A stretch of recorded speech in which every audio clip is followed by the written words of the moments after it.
Hello, hello there. Welcome back to the book set Completionist. Episode 36 is right here. 3 books in this set. As you can see, they're pretty hefty tomes. This trilogy was published between the years 2005 and 2014. It's the author's second most famous trilogy, although that is not a trilogy anymore. That is a whole series now. This is historical fiction. Specifically, the 20th century. That's why it's called the Century Trilogy. It features 3 major historical events, being World War I, II, and the Cold War. Yeah, the author's name is Ken Follett, and this is it.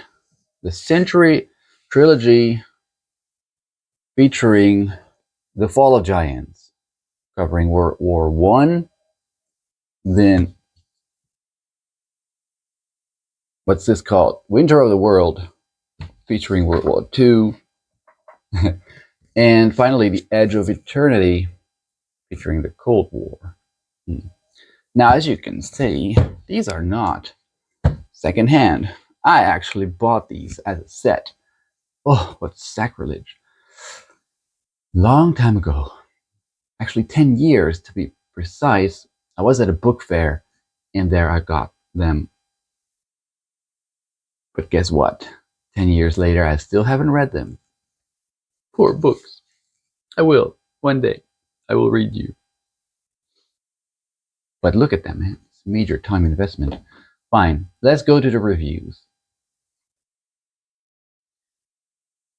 I read this book, The Girl on the Train by Paula Hawkins. It's a thriller, it's a mystery. It's about a girl who commutes on a train, and every day she goes to work and comes back. And the train she's on always stops at one specific point, and she's always in the same place in that train. And so whenever she looks out the window, she always sees the same house. This house contains people, and sometimes these people are visible from the train, and she conjures up some identities for these people whom she doesn't know. And that somehow satisfies her. She just imagines them to be happily married and all happy, happy, happy. But as it turns out, they're not. One day, the woman in that house goes missing. So what does it have to do with the woman on the train? Wait, girl on the train.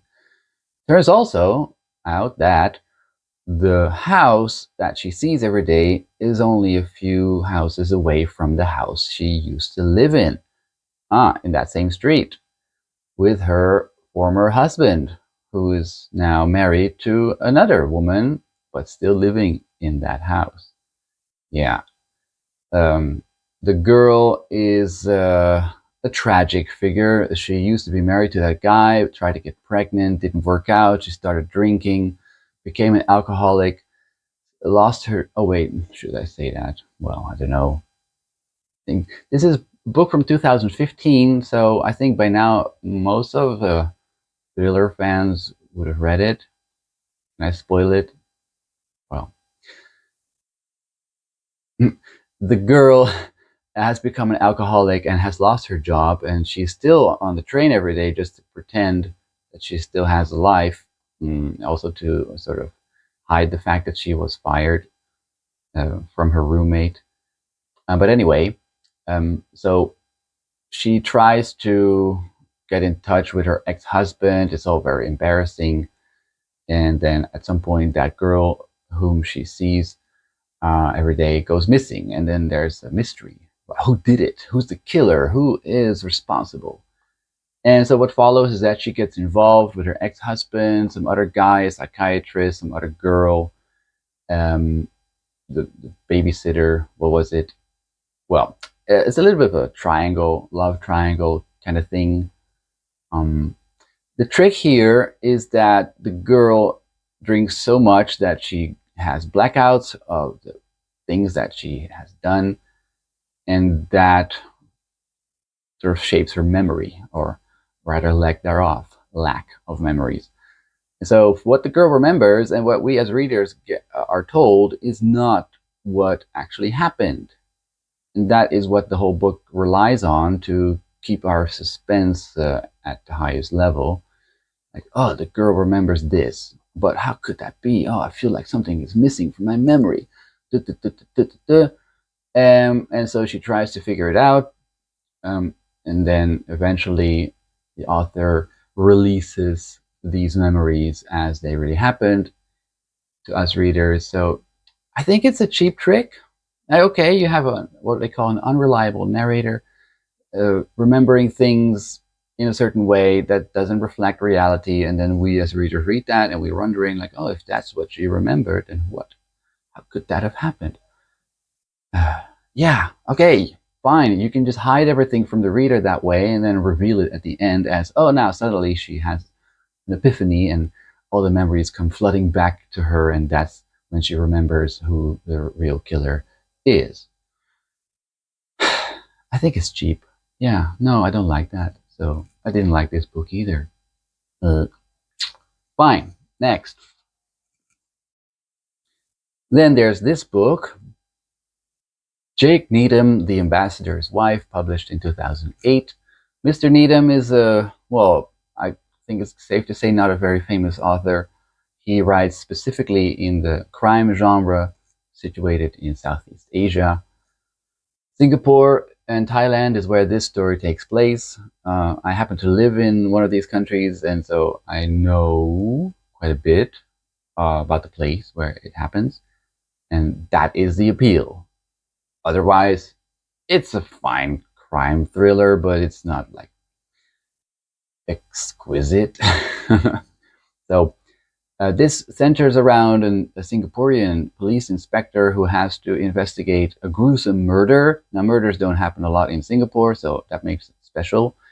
And this murder was committed on the ambassador's wife.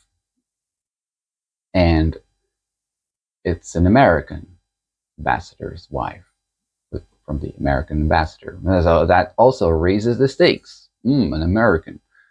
And so this inspector has to figure out what's happening, and his job is made difficult by American people. It seems that if American people are killed or attacked abroad, that the FBI can step in and take over the investigation, much to the annoyance of this Mr. Samuel Tay. That's the name of the character. This character is also not your run-of-the-mill tough police guy. He's a middle-aged, out of shape, grumpy bachelor who, yeah, doesn't even seem to be that good at his job. And I think also that's done on purpose. Another trick, if you call it a trick, okay, you can hide somebody's abilities and then at the end reveal that actually he is good at his job and he is able to deduce a lot of the things that, well, he has seen and heard. So, all right, slightly better done than the other book. Still, it's fun because the characters are kind of stereotypical, but in a fun way. The locations are good. The pacing is fine. You can read it very quickly. A lot of things happen. And yeah, again, if you, okay, I suppose if you're a man like me, and this is the kind of stuff that men tend to like, and the author knows that he's writing for this specific audience, then yeah, why not? If you're in Thailand, pick up the book somewhere from a secondhand bookshop and bring it to the beach and chill. I think that's the best way to enjoy this book. So there you go. Thank you for watching, and see you in the next one.